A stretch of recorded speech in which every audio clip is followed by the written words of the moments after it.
This is OPPO A98 and today I will show how you can scan a document into a PDF file on this device.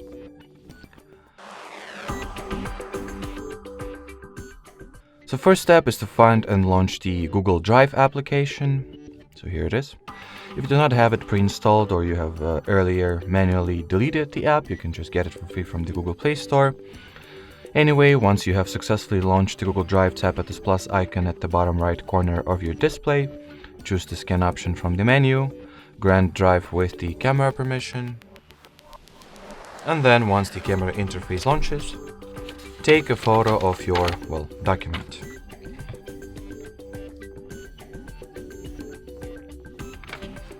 Once the picture is taken, you can proceed and edit the scan. For example, you can change its color, scheme, rotate it 90 degrees at a time, or frame the part of the original photo you would like to be included in the PDF file. Then hit the save button, then save once again, wait for the scan to be uploaded to your Google Drive, and here is the result. So that will be it for this video. Thanks for watching and bye bye.